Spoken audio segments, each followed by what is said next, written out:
We have a new update on this entire David situation that makes him look even more guilty than he already does. So in a new article from TMZ, it states that up at the top, David is making some real estate moves as cops investigate the passing of Celeste Rivas, who is the body that was discovered in his Tesla. Then at the bottom it states that he transferred 2 of his Texas homes to his mother. The article also goes on to state that this information was discovered in new legal documents obtained by TMZ. It also says the singer to transfer the deeds of 2 Houston area residences he owns under a trust to his mother. Now it's very clear what David is doing. He is transferring his assets to his mother, so if a lawsuit comes up and he gets potentially sued, they can't take anything from him because nothing is under his name. It is under his mother's name, which they cannot take from her. How are we even supposed to process this right now? What's coming out about Celeste Rivas' death is way darker than anyone imagined, and every new detail just makes it harder to breathe. It's been weeks since her body was found inside that Tesla registered to David, but investigators now believe she might not have died there at all. Police have been combing through every inch of that Hollywood Hills home tied to him, running blood tests, analyzing DNA traces. Even the medical examiner jumped back in after noticing something seriously off during her autopsy. And the wildest part, her cause of death is still deferred. That means nobody knows for sure how she died or where. The truth is, hiding somewhere between that car, that house, and the handful of people who saw her last, and somebody definitely knows more than they're saying. This isn't just some messy celebrity story anymore. This has turned into one of LA's most chilling mysteries in years. Detectives aren't treating it like an accident anymore either. They came in with luminol, testing for blood under floors and walls. That's not standard procedure unless they're chasing signs of violence. And now people are starting to ask the real questions. If Celeste didn't die in that car, then who moved her and why? Every clue points to something way bigger than a simple tragedy, and the deeper they dig, the uglier it gets. They're not just searching for random clues anymore. They're hunting for solid proof. And the scariest part? The results from those forensic tests still haven't been released. That means we have no idea whether anything found inside that house matches what was discovered in that Tesla. But if it does, it could flip this whole timeline upside down. LAPD Commander Scott Williams told People magazine that the Tesla had been sitting parked for weeks, untouched, just collecting dust on a quiet Los Angeles street. He also said it's very likely Celeste had already been gone for just as long before anyone even found her. Can you imagine that? A luxury car, baking in the California heat, parked in plain sight, while her family was still praying she'd walk through the door any day now. That picture alone is enough to make anyone's stomach drop. It shows just how carelessly this whole thing was handled from the jump. And what makes it even more heartbreaking, that car wasn't found because of police work or a tip number. It was discovered after parking enforcement tagged it for towing. Her body was found by accident. That single haunting detail has left people furious, because if she really had been there for weeks, that means there were so many chances for someone to notice something, to step in, to save her. And now, here's where things start twisting again. People close to David are painting a completely different picture. Friends who partied with him told TMZ they honestly believed Celeste was his girlfriend, and no questions asked. No red flags, no weird energy, nothing, just vibes. Which now makes everyone wonder. What was really happening behind the scenes, and how did nobody see the truth coming? People were shocked when the truth finally came out, because no one had any idea Celeste was actually only 16. According to several LA outlets, David had been showing up at parties with her for months, and everyone just assumed she was an older college girl. Some guests even said she claimed to be at USC and looked around 19, so nobody questioned it. But when her real age was revealed, that's when everything flipped. Suddenly, what looked like a messy romance turned into something far more disturbing. And now, the timeline isn't the only thing people are questioning. It's how no one noticed something was wrong for so long. The Tesla she was found in was registered directly to David, which only adds more pressure to the investigation. Like, seriously, how can someone's car sit for weeks without anyone checking on it, especially in a neighborhood like that? Then TMZ dropped a breakdown of how Tesla's system works, and it's honestly bone-chilling. The 2023 Model Y doesn't just use a key fob anymore. The entire thing is connected through the Tesla app, which sends alerts straight to your phone. So, if the trunk stays open for more than 10 minutes, the system automatically pings the owner. That means there's a real possibility David might have gotten a notification during the time Celeste's body was being placed inside that car. Now, to be fair, no one's saying for sure that he did. Maybe he turned off alerts, maybe he wasn't logged in, or maybe he used a manual key card that bypassed the system, but still, that's a detail that's nearly impossible to overlook. And just when you think the mystery can't get any deeper, the medical examiner stepped in again. And what they found next threw the entire investigation into even darker territory.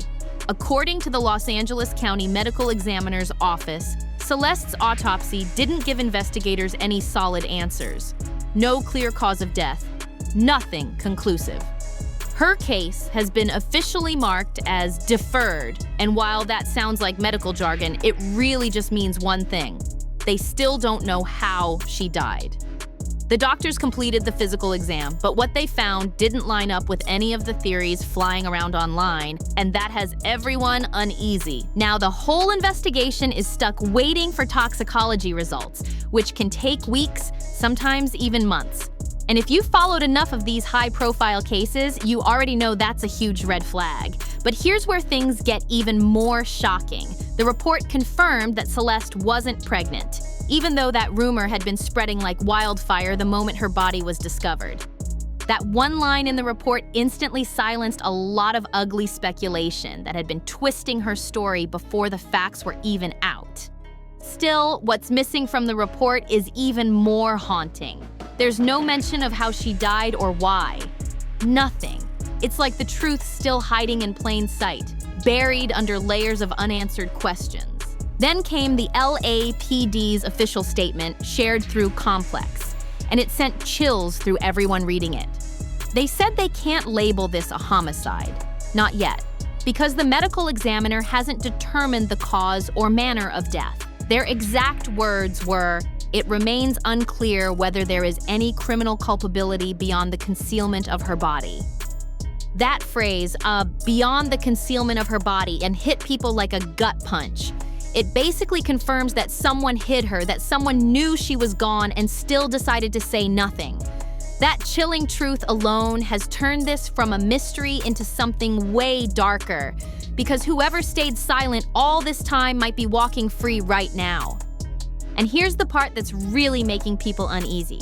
Despite everything we've learned, David still isn't an official suspect. Not yet, anyway. But come on, how does that even make sense? His name is literally on the Tesla, the same car where Celeste's body was found. It was parked right outside a home tied to him, and now we're hearing whispers that police are testing potential blood evidence from that same property. Whether he was directly involved or not, his name isn't getting cleared anytime soon. His connection is deep in this case, and there's no walking away from that. Meanwhile, while the internet's been tearing itself apart with theories, breakdowns, and endless comment wars, Celeste's family has been living a totally different kind of nightmare. They've already had to do the most painful thing a parent could ever do, say their final goodbye. Celeste was laid to rest at the Queen of Heaven Cemetery in Roland Heights, California. It wasn't some big celebrity memorial. It was quiet, emotional, and raw. Under a white tent, surrounded by family and close friends, you could feel the heartbreak in every photo TMZ captured. There were no flashing cameras, no public statements, just grief, silence, and love.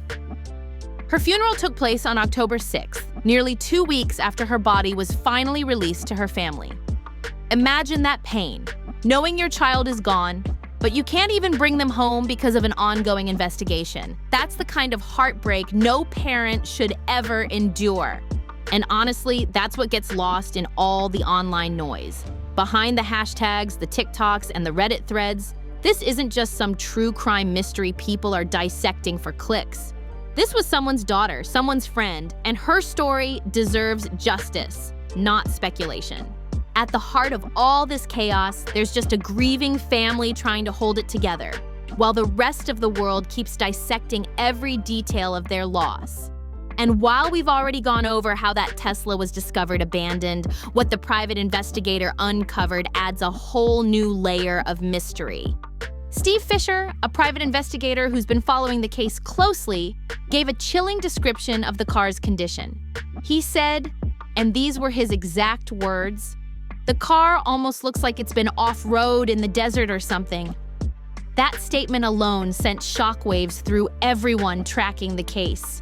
This looks like it's been off-road out in the desert or something. It's the wheel, wells are all beat up.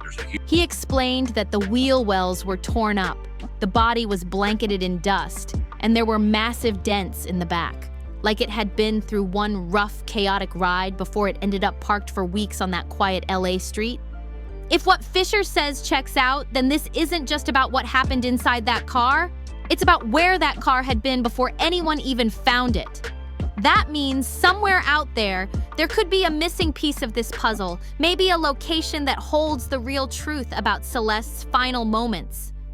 And just when you think things can't get any more heartbreaking, they do. Because once you start connecting the dots, you realize this tragedy didn't just appear out of thin air. There were warning signs, quiet, ignored, and brushed off. A former classmate of Celeste's, who said he used to date her back in middle school, spoke to TMZ, and the way he described her breaks your heart. He said Celeste was kind, thoughtful, and sweet, but he could tell she was deeply unhappy at home. Last memory that you have of Celeste? We were at PE, and she told me and my friend that she was running away, and she said it was because of her parents, and she was like joking about it, and she was like happy, like joking like she always was, and like it didn't seem real because like she was like playing around, joking about it. And the next day she wasn't at school, and like that's the last time I saw her. According to him, things between her and her mom were tense. Constant arguments, emotional distance, and moments where Celeste would joke about running away or even disappearing. Hearing that now, after everything that's happened, it doesn't sound like a joke anymore. It sounds like a warning that no one took seriously.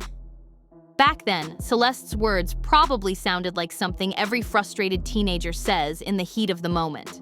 But now, looking back, it feels like she was crying out for help in the only way she knew how, and that wasn't the only warning sign everyone missed. According to TMZ, Celeste had actually run away from home more than once in 2024. But here's the thing, these weren't full-blown disappearances. Security footage from a liquor store near her home in Lake Elsinore caught her walking down the street early one morning in March, wearing a black hoodie and white pants. Her family later confirmed that yes, it was definitely her on that tape. That clip hit people hard because it proved something deeper. Celeste wasn't just talking about leaving, she really meant it. And that's what makes all this so painful. When you connect the dots, it's starting to look like Celeste had been trying to escape something long before her name ever hit the headlines. She wasn't chasing fame, clout, or drama. She probably just wanted peace. But peace is the one thing this story hasn't had since the day her body was found. Because right after police identified her, everything around David started spiraling out of control. And not because of new evidence, but because of what happened next. Just days after the story went public, police were suddenly called to David's home in Texas after a 911 call reported gunshots and a woman screaming. We have a new update in this. So TMZ has released the audio of that 911 phone call that started all of this. And it kind of sounds like the voice is distorted, maybe someone using a voice changer. We're going to play the audio for you. We're going to try to see if someone is masking their identity. Makes you wonder who could have done this. Is it connected to Celeste? And by the way, no arrests in connection with this call either. Waller County Sheriff's Office is Amber. Hello? Hello? Yeah, Waller County Sheriff's Office. Hello, I need help. Okay, what's going on? Where are you at? My address is Okay, what's going on? I heard some gunshots. Okay. How close to your residence were they? They were right outside my house, and I think someone's dead. Okay, what's your name? Officers rushed to the scene thinking they were about to walk into another tragedy connected to Celeste's case, but when they got there, silence. No gunfire, no woman, nothing. It was like whatever happened had already ended before they arrived, or maybe it never happened at all. We got an address, there was a gunshot and a woman screamed. What? I'm serious, that's why we came up here like this, because and then they talked to the caller. Whoever they were talking to said that there's a person. No, sir. But that call, that eerie silence afterward, it sent the internet into a frenzy. People started wondering if someone was trying to send a message or hide one. When police finally entered David's Texas home after that chilling 911 call, what they found only deepened the mystery. According to reports from local outlets, officers said the place was eerily quiet. No signs of a struggle, no broken glass, no shell casings. It looked like whoever had been there either left in a hurry or wanted it to seem like nothing ever happened. Neighbors later told investigators they did hear something strange that night, a loud bang followed by what sounded like crying. But when police canvassed the area, no one could confirm exactly where it came from. Some claimed it was just fireworks, others weren't so sure. Either way, it left everyone wondering who made that call and why did it lead straight back to David's doorstep. From that point on, David completely disappeared from the public eye. No statements, no posts, nothing. His social media accounts went dark overnight, and people started digging for any trace of him online. Fans noticed he'd deleted old photos with cryptic captions, things like "loyalty is rare and truth always surfaces." That move only added fuel to the fire because everyone took it as a sign he was hiding something big. Meanwhile, the internet exploded with theories. Some believed David had fled to avoid questioning, others swore he was being protected by someone powerful. TikTok detectives started cross-referencing timelines, pointing out inconsistencies in his music, even breaking down lyrics they claimed hinted at guilt or remorse. It became a full-blown digital investigation, strangers piecing together clues the police hadn't released. But then came the twist no one saw coming. David's attorney finally spoke out, saying he was fully cooperating with authorities and had nothing to hide. The statement insisted that David hadn't been charged with any crime and that the public was creating a false narrative built on speculation. Still, even with that, the silence from David himself spoke louder than anything his lawyer could say. So here we are, a car covered in dust, a deferred autopsy, a family in mourning, and a man at the center of it all who's vanished from view. Every piece feels like part of a puzzle that's still missing its edge. And the scariest part, each time investigators get closer to an answer, something new makes the truth feel even further away. That's when everything flipped. Investigators realized the whole thing was fake. The gunshots, the screaming, the chaos, none of it was real. It was a swatting incident, a cruel, calculated prank that happened right in the middle of one of the most sensitive investigations LA has seen all year. Body cam footage later revealed the moment officers approached the house. They spoke with David's father, who looked completely stunned and confused, telling them, "Someone's messing with us." And that's exactly what it felt like. Someone out there was intentionally keeping this fire burning, pushing this already fragile situation deeper into madness. Whoever made that call didn't just waste police time, they put another family in danger just to keep the spotlight on chaos. And now, as the dust settles, the investigation is hanging by a thread. The only thing left that can finally bring clarity is the final autopsy report. Everyone's waiting for it. Investigators, fans, even critics, because whatever's in that report could finally crack this case wide open. Sources close to the situation say the medical examiner's findings might include something unexpected, something that could either clear David's name completely or destroy it forever. Because if even half of what insiders are whispering turns out to be true, David's silence won't protect him this time. The truth, whatever it is, might just be the one thing he can't escape from. This entire story feels like something straight out of a thriller, swatting calls, missing timelines, and unanswered questions that refuse to fade away. Everyone's watching, everyone's speculating, but in the end, only one thing matters: the truth about what really happened to Celeste Riva. And when that truth finally drops, it's going to shake the entire internet. So tell me what you think. Do you believe David's silence means guilt, or is he just another victim caught in the storm? Drop your thoughts in the comments, hit that like button, share this video with your friends, and don't forget to subscribe for the latest updates as this story unfolds. And before you go, click on the next video that's about to pop up on your screen. Trust me, you don't want to miss what's coming next in this wild world of celebrity drama.